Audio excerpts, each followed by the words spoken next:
Hola, muy buenos días. Gracias por estar hasta la 1 del mediodía aquí en Lo Justo y Necesario. Estaremos, por supuesto, ofreciéndoles e informándolos acerca de todos los temas que tienen que ver con la seguridad social en vivo hasta la 1 del mediodía en Lo Justo y Necesario por A24. Uno de los temas que se viene para los próximos días, que en las próximas horas estará ya listo el decreto que anuncie, que implemente el 11,56% de aumento en el mes de marzo para jubilaciones y pensiones nacionales. Un aumento, el de marzo, que va a tener ciertas particularidades y que hay que explicar por qué razón, porque hay mucha gente con expectativa que sigue sin entender cómo se va a implementar este aumento. Así que les decimos lo siguiente: el aumento va a ser similar al que hubiera arrojado la ley de movilidad, que quedó suspendida con la megaley de solidaridad social y reactivación económica, esta ley de movilidad jubilatoria que quedó suspendida por 6 meses. En el momento que se trata esta mega ley, ya estaba consolidado el aumento que correspondía al mes de marzo de este año, de acuerdo al trimestre, julio, agosto, septiembre, de evolución de salario y todo lo que tenía que ver con evolución de inflación. Esta ley hubiera arrojado un aumento del 11,56%. Esto es lo que se va a aplicar, pero yo hablaba recién de particularidades. ¿Por qué razón? Porque este aumento irá decreciendo en la medida que el jubilado o el pensionado tenga ingresos mayores. Preparamos un gráfico como para que vayan entendiendo cómo se va a implementar este aumento. Les contamos: 11,56% de aumento en el mes de marzo para todos aquellos jubilados y pensionados cuyos ingresos, cuyos haberes no superen en forma mensual los 21.323 pesos. Aquellos que tengan haberes que lleguen hasta 25.000 pesos mensuales, este aumento será del 9,9%.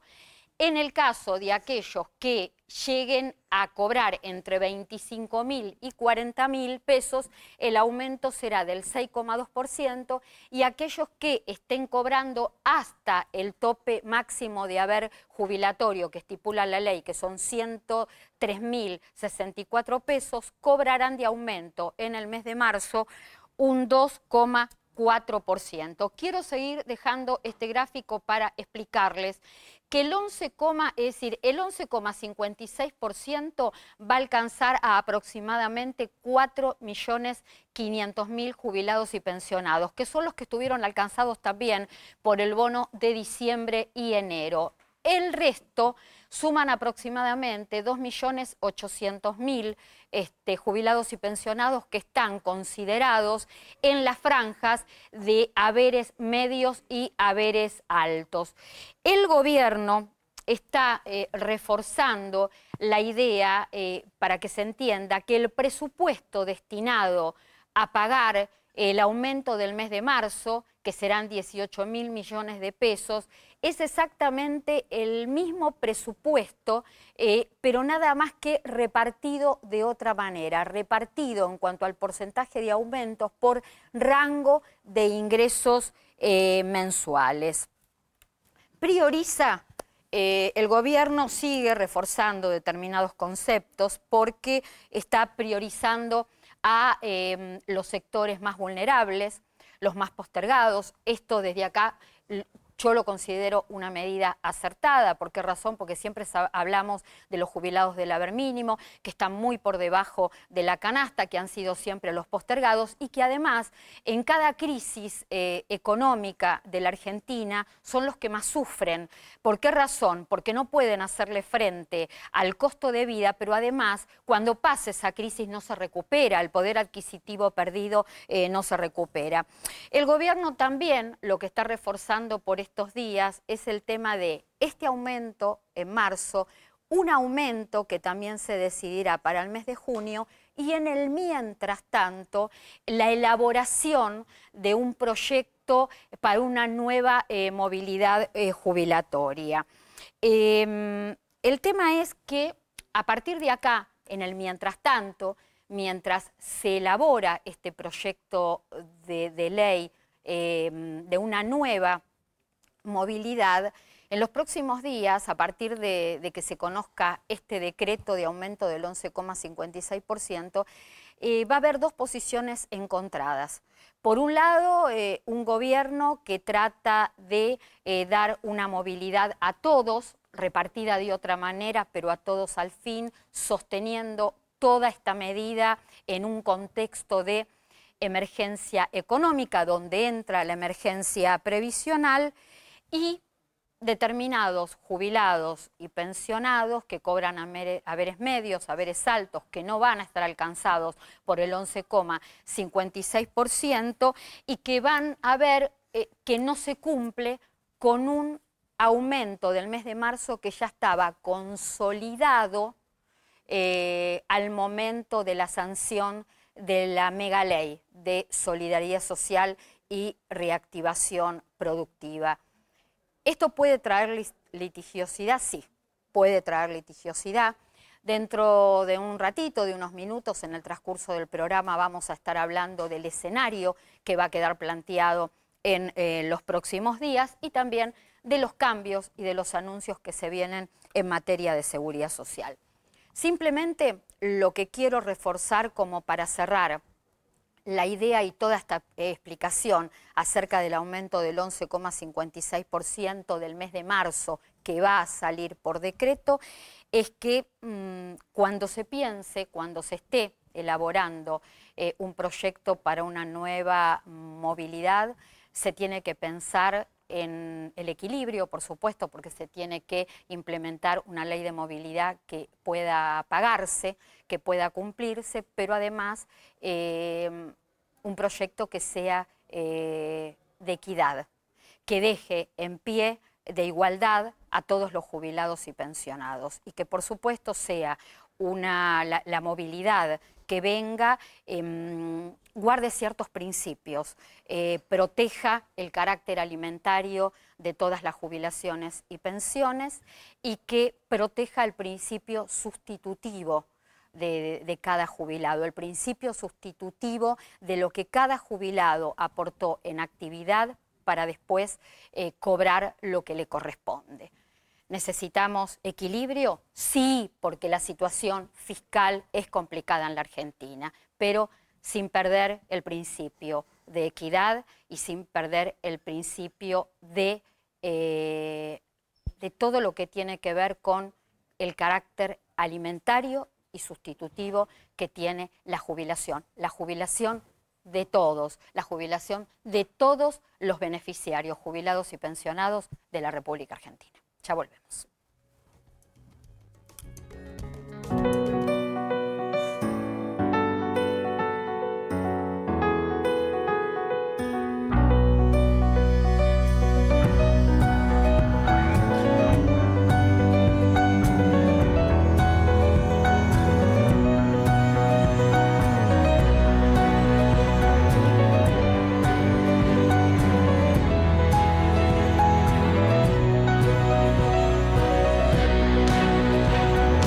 Queremos que más gente se cuide.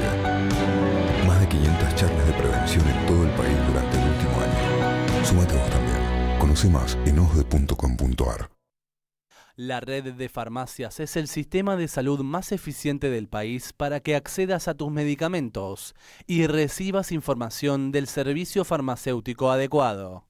Millones de jubilados y pensionados pasan por las farmacias argentinas. Son historias cotidianas que compartimos con afecto, respeto y profesionalismo.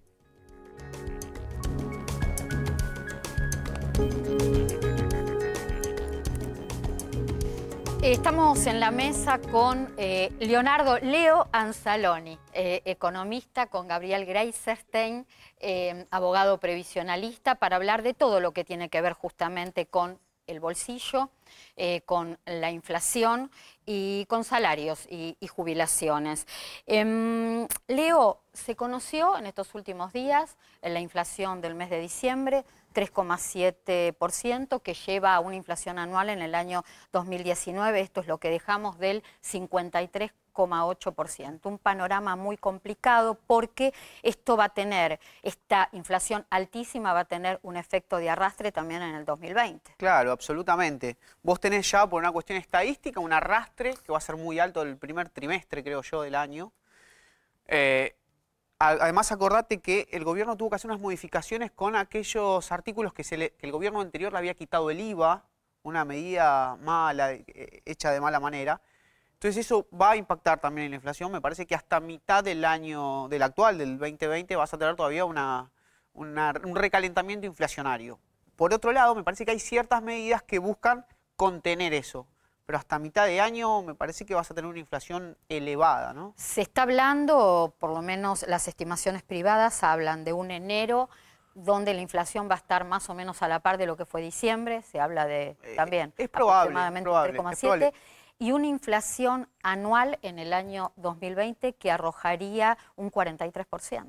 Bueno, a ver, es muy difícil en Argentina, sobre todo, decir cuánto va a estar la inflación el mes que viene.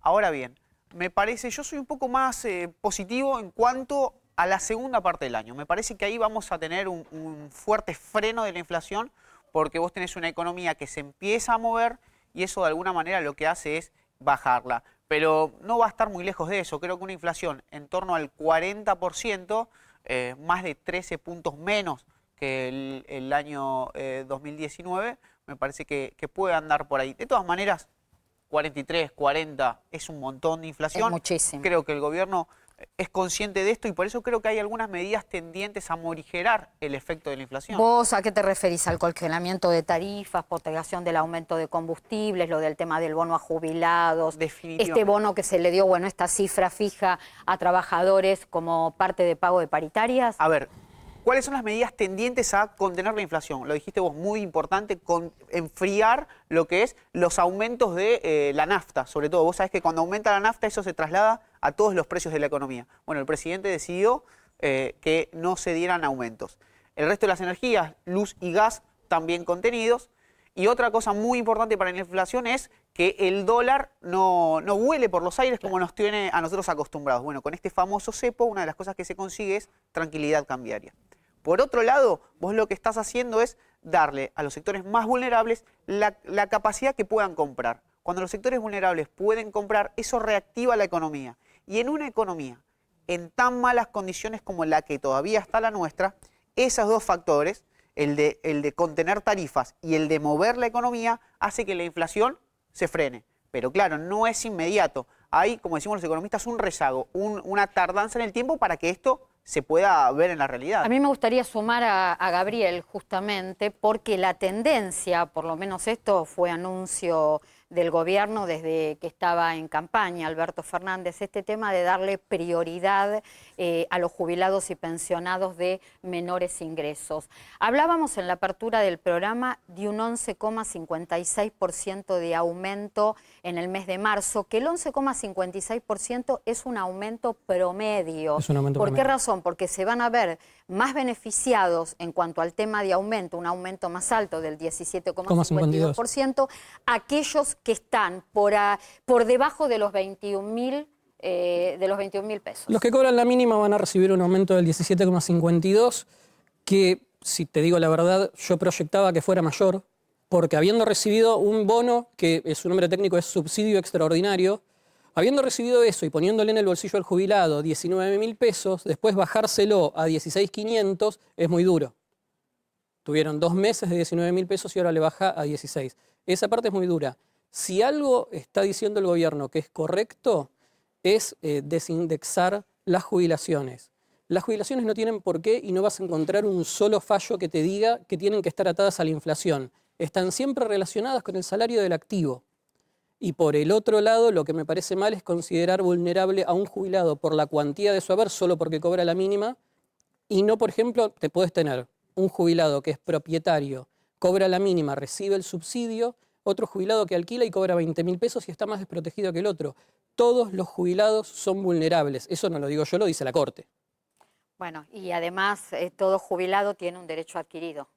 Entonces ninguna ley ni ninguna medida que se aplique eso puede olvidarlo. Leo, tu visión de este tema, más que nada de este incremento que se viene en los sectores más bajos de los jubilados y pensionados, ¿cuánto va a mejorar su poder adquisitivo? A ver, yo siempre digo de cuánto está bien aumentarle a un jubilado. Nunca nada alcanza, digamos. Trabajaron toda su vida, la aportaron al país, nunca es suficiente. Ahora, a lo que decía el doctor, yo quiero sumarle algo muy importante. Por supuesto que pasar de 19 a ¿cuánto habíamos dicho? 16.533. A 16.500 hay diferencia. Pero no hay que olvidar una medida muy importante del ANSES, que es la baja en la tasa de interés de los créditos de ANSES y Argentas. En un ratito, ¿no?, vamos a mostrarles un gráfico de cuánto bajaron. Bueno, esto lo anunciaba el propio Vanoli cuando hablaba justamente el tema de las bajas en las tasas de interés, que entre el bono que se cobró, se percibió en diciembre y en enero, más la reducción de las tasas de interés de los créditos ANSES a los que te referís, Leo, se recuperó aproximadamente un 8% de poder adquisitivo. No, por eso es muy importante. Y si lo pensamos solamente desde el punto de vista de la economía, el jubilado que recibe un aumento lo que hace es volcar esa plata justamente a la economía de vuelta. Cuando el jubilado vuelca esa plata a la economía, lo que hace es empezar a mover este ciclo virtuoso de la economía del consumo. Entonces, me parece que hay un acertado diagnóstico del gobierno de pasar de esta lógica de la meritocracia a la solidaridad, a darle a los jubilados que menos tienen la posibilidad de que tengan una vida un poquito más digna, y que eso además empieza a impulsar la economía. Hay una medida también muy importante que se relanzó a la par de Precios Cuidados, de la renovación del programa Precios Cuidados, que tiene que ver con el reintegro del IVA a jubilados, a pensionados y a AUH, 700 pesos mensuales por beneficiario. Fundamental, es muy importante. No se va a devolver es muy técnico, pero no se va a devolver el IVA. De todas maneras, lo que tiene que saber el jubilado que nos está viendo, jubilado o la mamá que cobra la AUH, por ejemplo, es que el gobierno le va a devolver hasta 700 pesos cuando haga compras con la tarjeta de débito. Entonces, me parece que hay una suma de políticas públicas tendientes a ayudar a aquellos que la están pasando peor, que la vienen pasando muy mal hace varios años, a que salgan o empiecen a salir de una situación. Como decía recién, me parece que nada es suficiente para aquel que laburó toda su vida y aportó a que Argentina sea lo que es, pero me parece que es por este camino. Sí, Gabriel. Yo te contesto la pregunta que hiciste hace un rato, si querés. Técnicamente, ¿qué sería lo ideal? ¿En cuánto le aumentamos, en qué le damos al jubilado? Que la tasa de sustitución fuera del 70% de lo que ganaba en actividad. Ese sería el ideal al que hay que apuntar. Después tenemos que ver si se puede y si es sostenible. Pero la respuesta sería esa. ¿Por qué? Porque al jubilado y a su núcleo familiar le permite seguir viviendo en más o menos las mismas condiciones que tenía cuando trabajaba. Esa sería... Acá tenemos que pensar, por eso yo también hacía hincapié en que el gobierno permanentemente refuerza que en todo esto hay un contexto de déficit fiscal muy, muy complicado. Ahora vamos a hablar del escenario que queda planteado a partir del momento que se conozca el decreto en cuanto al tema de litigiosidad. ¿Cuáles son los rubros que más aumentaron y que hicieron que el 2019 termine con una inflación del 53,8 y un mensual de diciembre del 3,7? Bueno, mirá vos qué paradójico, ¿no? El rubro que más aumentó durante todo el año es el rubro de la salud, Clara, ¿no? Que tiene que ver con remedios, prepagas. Después tenés comunicaciones, ahí creo que en un ratito lo van a ver en pantalla. Ahí, pero tenés... ahí lo podemos ir viendo. La inflación, los rubros que más aumentaron en 2019. La salud aumentó un 72,3%, tiene que ver con esto, Clara, de medicamentos fundamentalmente y prepagas. Después comunicación, que tiene que ver con planes de lo que pagamos por internet o por los celulares, equipamientos de hogar, que bueno, todo lo que compramos para casa. Pero me quiero quedar con estos dos, ¿no? Con el de alimentos, que aumentó un 56,8%, ¿sí? 3 puntos más que la inflación general, y la salud. La inflación del gobierno de Macri, lo que más aumentó es la salud y la comida. Creo que eso es un dato paradigmático y que de alguna manera pinta con mucha claridad lo que fueron estos 4 años. Y aparte, como parte de estos rubros, vos tenés el tema medicamentos, que es un bien social y que debe estar garantizado su acceso. Sí, la comida debe estar garantizada. Somos un país que genera alimentos para 400 millones de personas y aún así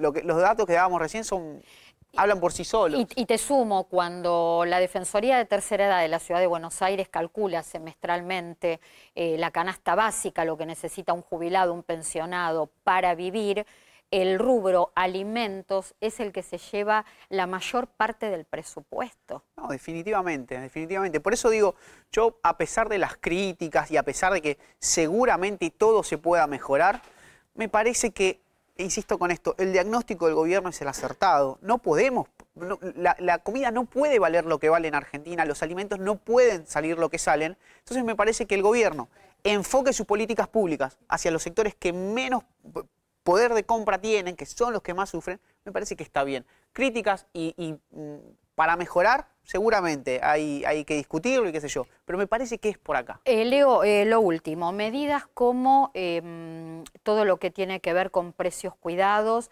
310 productos de la canasta básica que van a quedar congelados por 3 meses, el tema de la tarjeta alimentaria para sectores vulnerables, el tema del reintegro del IVA, de estos 700 pesos mensuales por beneficiario de los que hablábamos hace unos momentos, ¿amortiguan, compensan de alguna manera la pérdida de poder adquisitivo? Definitivamente, definitivamente. Son claves determinantes. Sí, son muy importantes. Falta algo que espero por favor que salga, la ley de góndolas. La ley de góndolas inclusive sería una herramienta más para controlar la inflación. Muy rápido. Tarjeta alimentar no tiene mucha vuelta. Le estás dando plata a las mamás para que compren comida.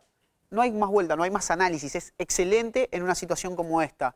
Precios cuidados. Precios cuidados es muy importante para que todos nosotros sepamos más o menos cuánto valen los productos, porque el efecto de la inflación es que por ahí un café, acá a la vuelta, para un lado, para el otro nos sale con 10, 20, 30 pesos de diferencia. Entonces me parece que hay un plan, no son solamente medidas aisladas, sino que hay un plan económico que apunta fundamentalmente a bajar la inflación para que los que menos tienen puedan, hay que decirlo, comer. Porque hay mucha gente, 40% de pobreza, mucha gente que no está pudiendo comer. Gracias, Leo Anzalone, por Gracias por haber la venido. invitación. En un ratito sigue con nosotros Gabriel Greenstein, porque vamos a estar hablando del panorama previsional para el año 2020, los cambios que se vienen, los anuncios que se vienen, pero además vamos a estar hablando de las diferentes situaciones que se dan dentro de lo que es el sistema previsional. Jubilados de haberes mínimos, medios, altos, jubilados que están alcanzados, que estuvieron alcanzados por la reparación histórica, jubilados beneficiarios con beneficios múltiples y además todo lo que tiene que ver con los jubilados que han iniciado reclamo al Estado y están esperando por sus juicios.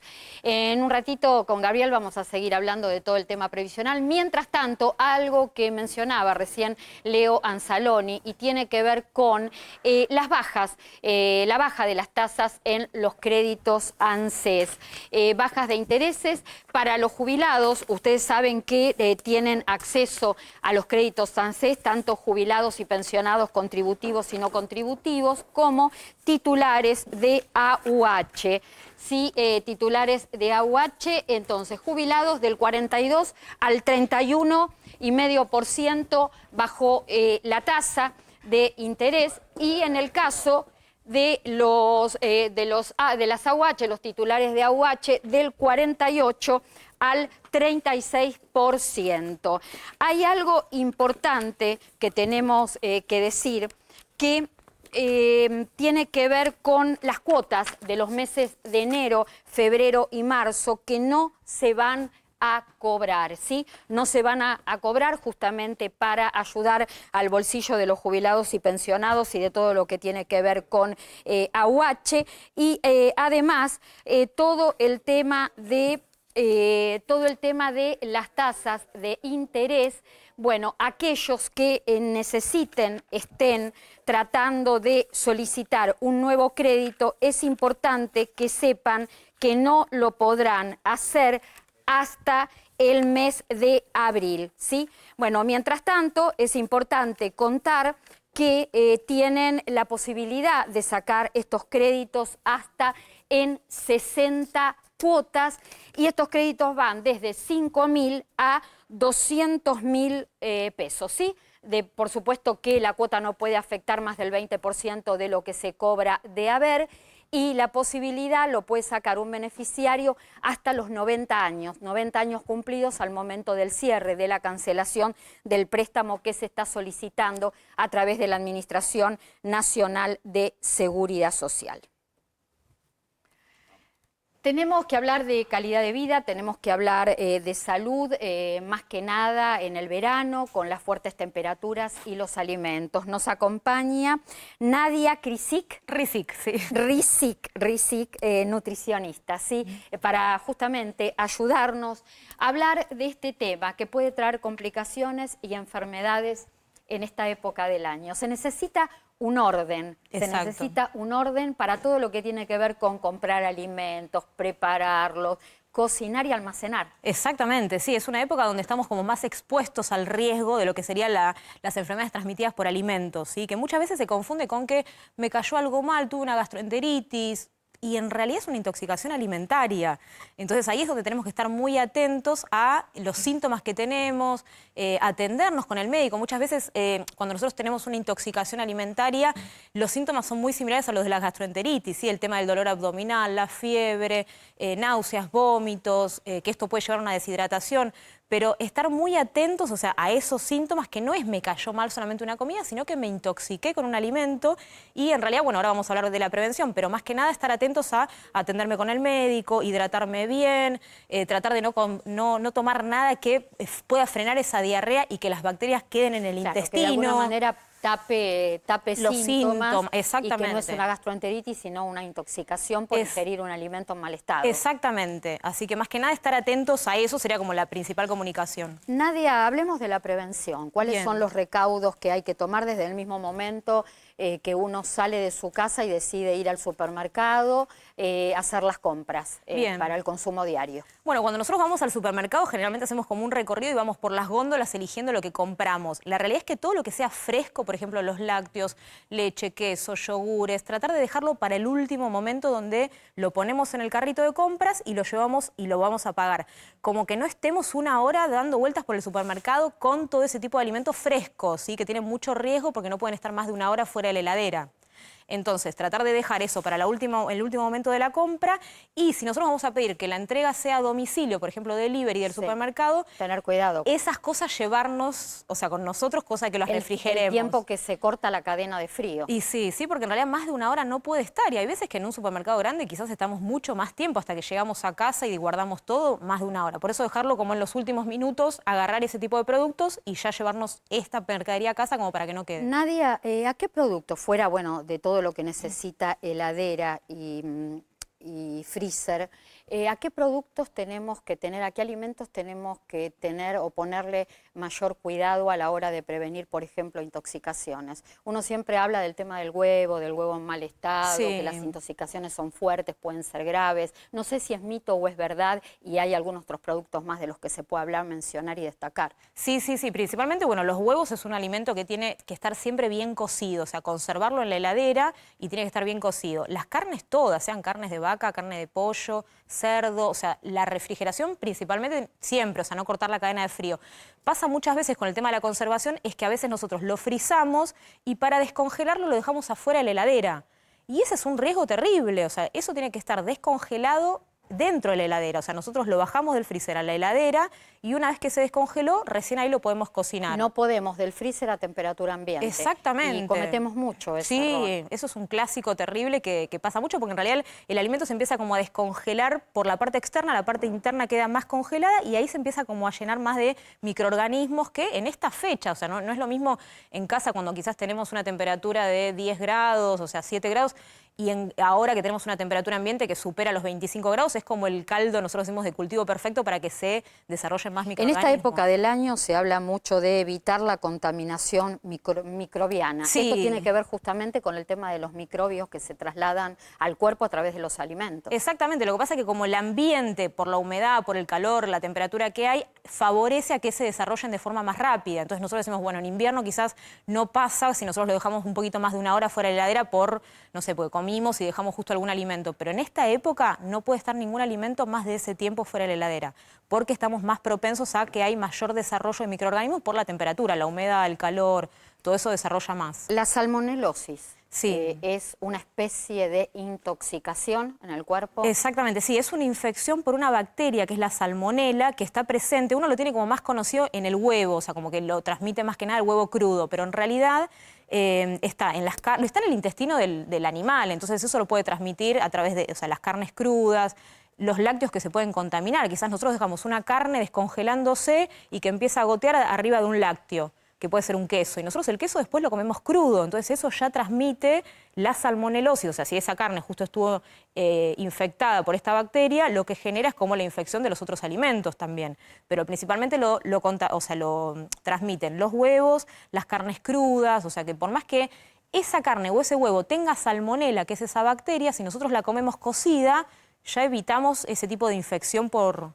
salmonela. Hablemos de la playa. Sí. Los recaudos que hay que tomar a la hora de preparar todo el equipamiento para ir a la playa. También tenemos que tener los mismos cuidados de que no se corte la cadena de frío y si no llevar a la playa productos que no se pongan en riesgo con las altas temperaturas. Sí, sí, lo mejor, las frutas no tienen riesgo, o sea que nosotros podemos armar como una heladerita o tener la misma temperatura ambiente que no le va a pasar nada a la fruta en sí. Pero, por ejemplo, cuando armamos sándwich y la vianda tiene, no sé, una milanesa, por más que esté cocida, es un clásico también esto de que uno cocina la milanesa y la deja a veces afuera. No, total, la carne ya está cocida, no le va a perjudicar en nada. O le mandamos la vianda a los chicos a la colonia o llevamos a la playa esto sin refrigerar. La realidad es que todos los alimentos cocidos y tener mucho cuidado con todo lo que tiene mayonesas, cremas, no sé, un sándwich de atún, el sándwich de fiambre, de lo que sea, tiene que estar refrigerado y armar, cuando nosotros nos llevamos a la playa, las heladeritas, tratar de ponerle los conservadores, que son los refrigerantes, que son unos lo que geles. hacemos con nuestros hijos cuando le enviamos la lanchera al colegio durante el año. Exactamente, entonces eso tiene que estar en la heladerita que llevemos a la playa, tiene que estar en las viandas de los chicos, tiene que estar en la vianda del trabajo, que muchos quizás no están en la playa, pero se llevan la vianda y entre el traslado de la casa al trabajo tienen más de una hora y eso ya es un riesgo para cuando lo consumimos. Nadia, la última pregunta. Hace un momentito estábamos hablando del bolsillo, de la inflación, del costo de vida, de lo que cuesta acceder a la canasta básica. Vos te dedicás como nutricionista a todo lo que tiene que ver con hábitos saludables. Sí. Fomentar, impulsar los hábitos saludables. Los hábitos saludables tienen que ver con comer sano, comer seguro. ¿Es difícil hoy alimentarse bien con buenos hábitos a bajo costo? Es difícil, la verdad es que sí. La alimentación saludable está basada mucho en las frutas, en las verduras, en las carnes, en los lácteos, y son los alimentos que mayor incremento tuvieron en los últimos años. Entonces, como que cuesta mucho acceder capaz a una carne magra, ¿sí? Que son las que tienen mayor contenido de carne y no tanta grasa, no tanto hueso. Entonces, como que ese tipo de alimentos son los más caros, ¿sí? Quizás no el agua, a veces, bueno, para las personas que vivimos en Capital, el consumo de agua, no es necesario comprar agua embotellada, ¿sí? O sea, no es... En ese caso nos vamos a ahorrar una gran parte del dinero si nosotros no tomamos jugos, no tomamos gaseosas y elegimos tomar agua, que puede ser agua de la canilla tranquilamente, porque acá en Capital el agua de la canilla es potable y la podemos consumir, no hay napas contaminadas, o sea, como que no hay ningún problema y el tratamiento del agua... tenemos un ahorro bastante importante. Exactamente, entonces como que en ese caso estamos favorecidos en poder tomar agua, que es algo que tenemos de forma prácticamente... más accesible. Y hay alimentos que forman parte de la canasta, que son nutritivos, pero que están a un precio poco accesible y que se pueden reemplazar por otros más económicos. Y la verdad es que sí, que la verdad que las legumbres, si bien no reemplazan el consumo de carne, o sea, nosotros podemos como disminuir el consumo de carnes en general, lo que es vaca, pollo, cerdo y pescado, y aumentar el consumo de legumbres, ¿sí? Todo lo que es legumbres, lentejas, porotos, garbanzos, aportan muchas proteínas de buena calidad y nosotros podemos reducir un poquito el consumo de carne y aumentar el de las legumbres, que nosotros por un hábito del argentino no consumimos legumbres, no sabemos prepararlas, no sabemos combinarlas. En muchos países del mundo, mismo Bolivia, Perú, ellos consumen mucha cantidad de legumbres y tienen un aporte nutritivo muy alto y es económico, porque uno compra 100 gramos de legumbres y eso triplica 300 gramos en un plato. Entonces es como mucho el acceso. Alimenta muy bien. El tema es saber combinarlo, habituarnos a incorporarlo. Nadia Rizik, lo dije bien ahora. Sí. Rizik, muchísimas gracias. No, gracias a Muchísimas ustedes. gracias por haber venido. Estás en la dulce espera. Estoy en la dulce espera. ¿Varón o nena? Varón, así que Varón. falta poquito. ¿El primero? Segundo. Segundo, Sí, sí, bueno, sí, ya por estoy con supuesto, experiencia. pero cada hijo es una nueva felicidad. La verdad que Suma sí. felicidad. Bueno, gracias, Clara, por invitarme. Al Igualmente, contrario. toda esta información que necesiten la Ahí pueden está. encontrar en nuestro Instagram, que es Bien. @servicios saludables, y así que ahí ponemos recetas, ponemos Reitéralo, por recomendaciones. favor. @servicios saludables. Así que toda la info que necesiten va a estar ahí. Nadia, muchísimas gracias por haber venido. Gracias a vos. Cronogramas de pago, ¿cómo vienen los pagos para la semana próxima? Todo lo que tiene que ver con jubilaciones y pensiones. A ver, es que no superen los 15.991 pesos. Una terminación de documento por día hábil entre el 20 y el 23 de enero, ¿sí? A ver, es que no superen los 15.991 pesos, ¿sí?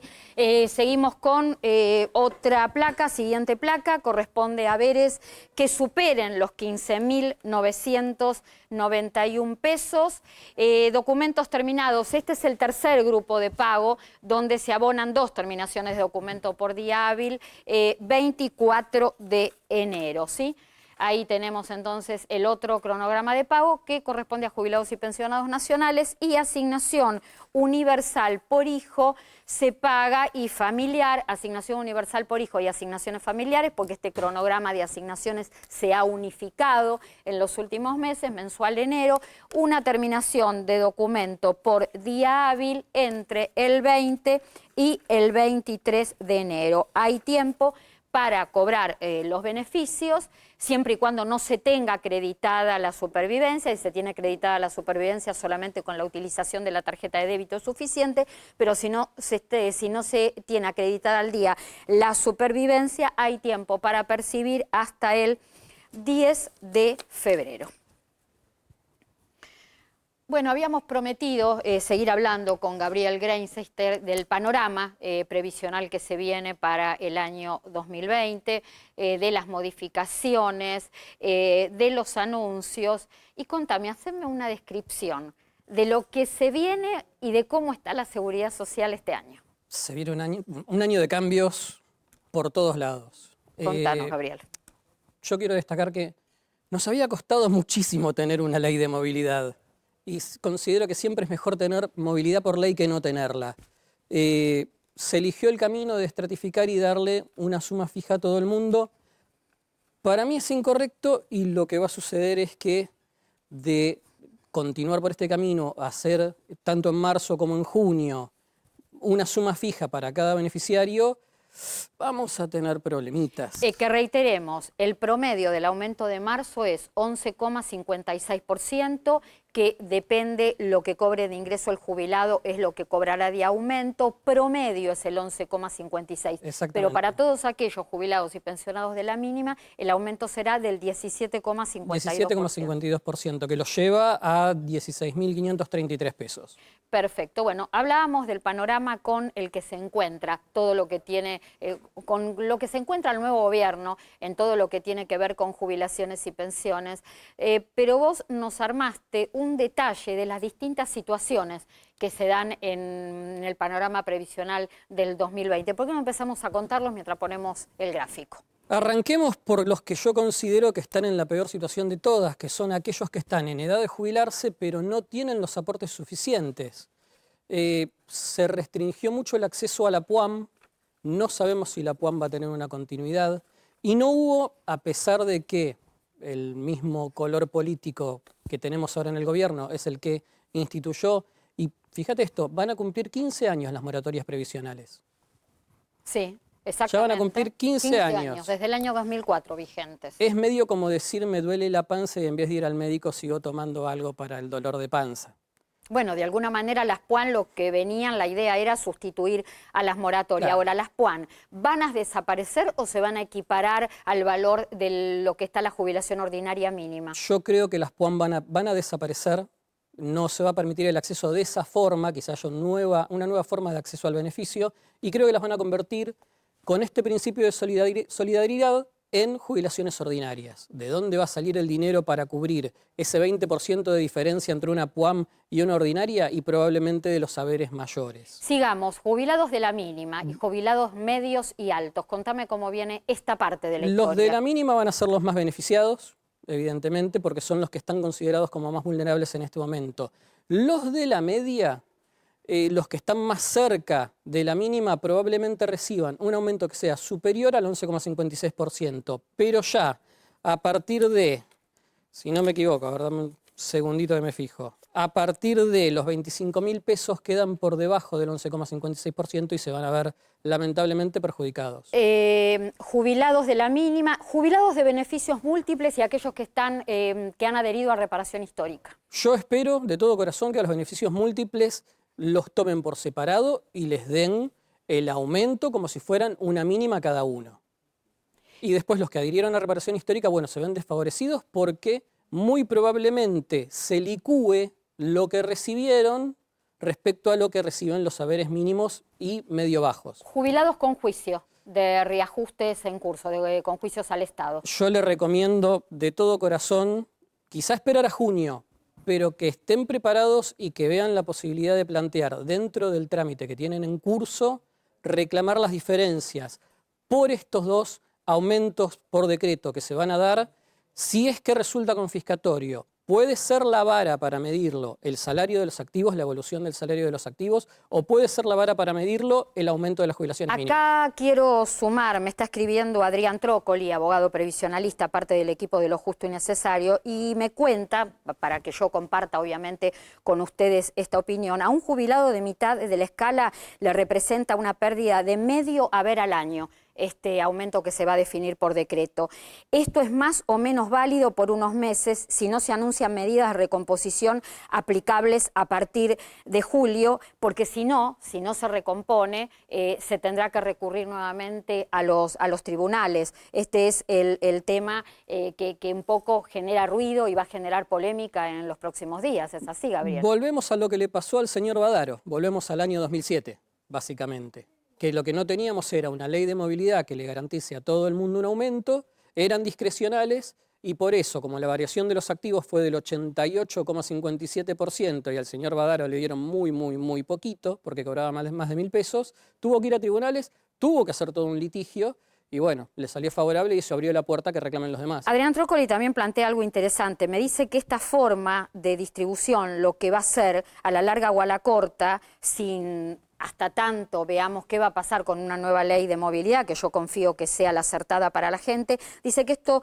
va a desalentar el aporte, va a incentivar el trabajo informal y por ende va a llevar a menores recursos para el sistema y luego a menores jubilaciones. Por eso te decía que van a cumplir 15 años las moratorias y tengamos muy en cuenta que en el año 2024 vamos a tener registros casi perfectos dentro de ANSES desde el 94 hasta 2024. No vamos a tener la misma situación que teníamos cuando surgieron las moratorias, que teníamos una cobertura muy baja, 20 y pico % de gente en edad de jubilarse. Tenemos el 98% de seguridad social. Entonces tenemos que perfeccionar el sistema si realmente queremos reducir la litigiosidad. Pero me parece que partimos de conceptos erróneos. Se está tratando a la jubilación como si fuera un subsidio a la vejez, que no lo es. Y se está confundiendo el principio de solidaridad. Por eso yo hablaba de este principio sustitutivo que tiene que ver con lo que se aportó en la vida activa. Y si yo aporté más, está bien que me paguen más.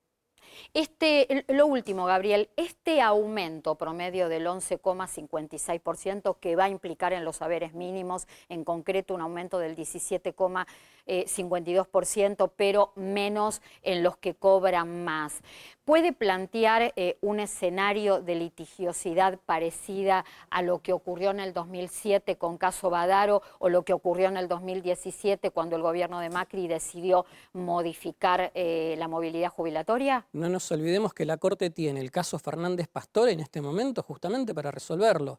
Pero me parece que fue mucho más claro lo de Badaro, muchísimo más claro. Y sí, yo creo que, le digo a la gente, no salga corriendo a hacer juicio, espere a ver qué pasa en marzo, espere a ver qué pasa en junio, pero esté preparado. Gabriel Grenstein, muchas gracias. Gracias a vos. Importante para destacar la firma de un convenio entre las universidades nacionales y el Instituto Nacional de Servicios Sociales para Jubilados y Pensionados. Esta semana la titular del PAMI, la directora ejecutiva del PAMI, Luana Volnovich, firmó un convenio con el ministro de Educación Nacional para comenzar a trabajar en la articulación con rectores y representantes de universidades nacionales de todo el país, justamente para que colaboren de tal manera que el PAMI tenga garantizada la transparencia a través de asistencias técnicas. En cuanto a los pasos a seguir, esto es lo que se destacó por estas horas, se avanzará con cada universidad en particular para poder coordinar los servicios que ofrecerá el instituto. Esto lo decía la titular del PAMI, Luana Volnovich. Lo que se pretende con este convenio, el objetivo es fortalecer las auditorías y los controles a la obra social sin consultoras privadas externas.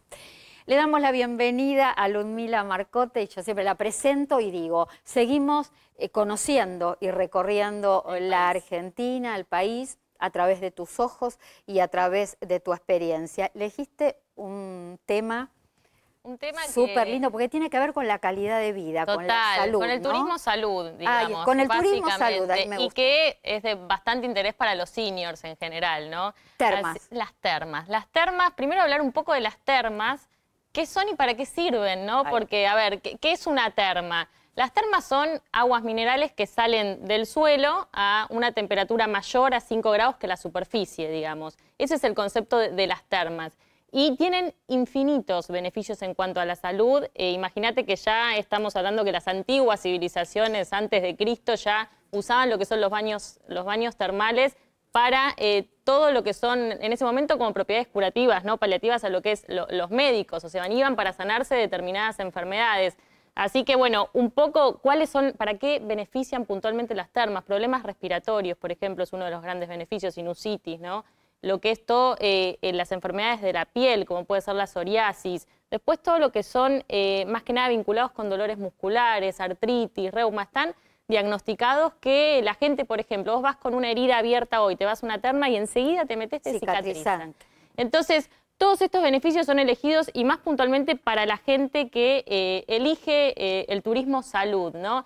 Y las termas, concretamente hablando de Argentina. ¿Cuántas hay? ¿Cuántas termas hay en Argentina? ¿Cuántas hay? Primero, de 23 provincias, ¿en cuántas crees que hay termas?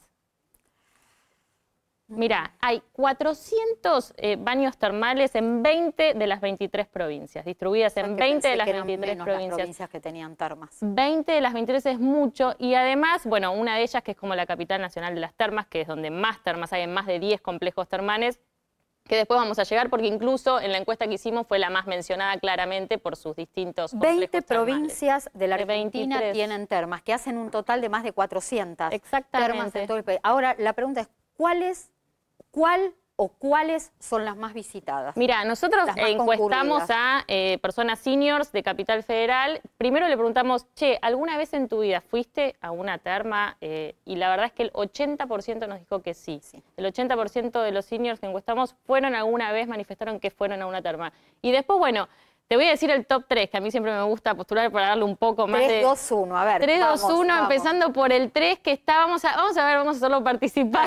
¿Vos fuiste alguna vez? Arranqué una terma? Nunca, No. bueno, entras en el 20% entonces. Me vendría bárbaro. Yo fui, de hecho, por viajes en compañía, pero digamos, ahí fue la primera vez que fui. ¿Vos fuiste a una A terma? las termas de Río Hondo. Ah, bueno. Claro, bueno, que deben no ser te- una de las más visitadas. Debe ¿o ser no? una de las más visitadas, pero yo te voy a hablar de provincias, ¿dónde Ahí están está. ubicadas? Bien. El puesto número 3 fue para una que está en la región de Cuyo, que es bastante conocida, que creo que la foto es de por ahí. Bueno, el puesto número 3 se lo llevó Mendoza con termas de Cacheuta, ¿sí? Sí. Que la verdad es que no solo, más allá de todas las propiedades curativas que viendo tienen las fotos, aguas ahí está. termales, Mirá qué hermosura. además de eso, en realidad lo que te impacta, y es una de las que yo conozco, es el paisaje. Vos estás de pronto en una pileta termal con las montañas alrededor, es algo realmente... Y lo único que ves es paisaje y lo bien que le hace al alma y a la salud, al físico, algo así. Total, El pero top 2.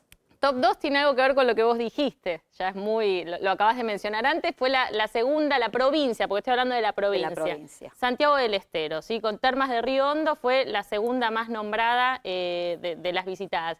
Y la primera, que es la capital nacional de las Qué termas en hermoso. general, es lo que les decía, Entre Ríos. Entre Ríos con termas de Federación, por ejemplo. Termas de Federación, Colón. también fui a las termas de Mira, Federación. bueno, ahí yo también la conozco, que tiene grandes piletones y demás. Así que esas son como las 3 más nombradas y visitadas por la gente que... Y el que encuesta. 80% de la gente que está acostumbrada por lo menos a hacer turismo ha ido alguna vez a alguna terma. Exacto. Vos sabés que tenemos un día que se celebra el Día del Termalismo, que fue llevado a diputados. Ay, qué Esto en su lindo. momento es del 94, el 24 de noviembre se festeja. 24 de noviembre, el Sí, Día del Termalismo. correcto. Mirá Pero vos. bueno, tengo un bonus track para traerte en cuanto a termas de algo que tenemos Decime. muy cerquita de acá, de Capital, que son termas de Carué. ¿Sí? Sí. Las termas de Carué no son tan conocidas, ¿sí? Pero son mundialmente conocidas porque tienen propiedades únicas en cuanto a variedad de minerales, ¿no? Lo que se dice es que es todo en uno. ¿Por qué? Porque está como equilibrado, no es que tiene más azufre que cloro, no. Tiene un equilibrio que hace que tenga propiedades muy Y Viajes buenas en Compañía para tiene la pautado, salud. por lo menos organizado, una visita entre el 11 y el 16 de febrero. Exacto, pero te voy a decir algo más. Tiene Sí. récord Guinness Epecuén. Epecuén, Carué es la ciudad de Epecuén, es el pueblito que está a 4 kilómetros. Todo lo que estamos aprendiendo con Ludmila. Tiene un de récord Argentina, Guinness. Vos ¿eh? sabés que en el 2017 ganó el récord Guinness. ¿Qué hicieron? 1941 personas, ¿sí? Se pusieron en el lago de Pecuén, que es un lago muy grande, agarrados de la mano flotando. Entonces la consigna era ver cuál era la cantidad máxima de personas que entraban en el lago de Pecuén flotando durante 30 segundos sin salvavidas. Y con eso tuvieron el récord mundial en el Guinness. Así que Epecuén se fue al Guinness, le ganó a China, te cuento en esto. Así que en 1941, personas flotando en el lago de Epecuén sin asistencia. Termas de Carué en la provincia de Buenos Aires entre el 11 y el 16 de febrero. Sí, y después, correcto. ¿qué es esto del empoderamiento de los 60? Bueno, eso es algo que ya hicimos el año pasado. Vamos a empezar a hacer encuentros vinculados con temas de interés para los nuevos seniors, ¿sí? No para el senior de antes que estaba vinculado con tejer. Así que vamos a empezar el primer miércoles de febrero a hacer el primer encuentro, que va a ser un after en un bar en Canitas, donde lo va a dirigir un psicólogo que justamente va a hablar sobre el empoderamiento de las personas. 21 de enero a las 18 horas en Bueno, Córdoba eso es importante. capital. Atención, Córdoba, siempre lo digo. Este martes vuelvo a la ciudad de Córdoba a hacer una reunión informativa donde convoco a todos los cordobeses que vengan a las 6 de la tarde. Voy a estar en un hotel, en el Hotel Windsor Tower, dando una charla informativa sobre todos los viajes, incluso para presentar el primer Y en abril viaje Merlo San Luis. para cordobeses, Ahí que está, dijimos justamente todo. va a ser Merlo San Luis, el primer viaje. Así que vengan, anótense en la reunión del martes. Ludmila. Instagram, Clarita, Sí, por sí, favor. vamos, digámoslo. @viajes Ay. en compañía. Ahí está. Nos siguen en Instagram, que voy a subir el video de toda la gente que les conté flotando y agarrados de la mano Por para favor. que lo vean, porque es imperdible. Así que síganos @viajes en compañía. Lo último, Mayores Conectados. Mayores Conectados, boletín semanal con todas las novedades. Y lo importante es que es absolutamente gratuito, totalmente gratuito, y a través de este boletín, de los videos tutoriales, bueno, todo en forma gratuita y están actualizados siempre.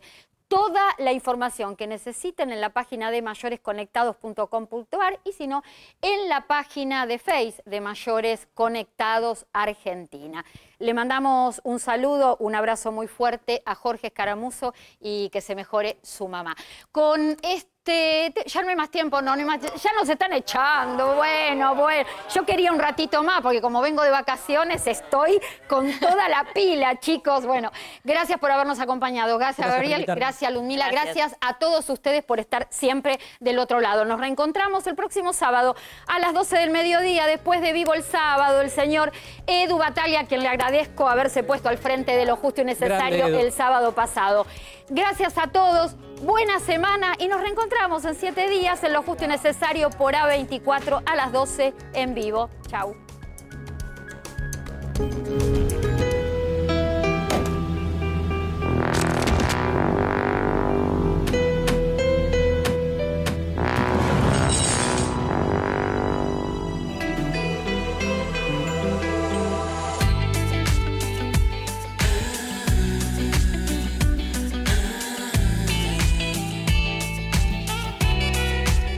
Si la vas a hacer, Hacela bien. hacela bien. Pedí tu préstamo online. Hacela Banco Ciudad por ciencia. te quiere ver crecer.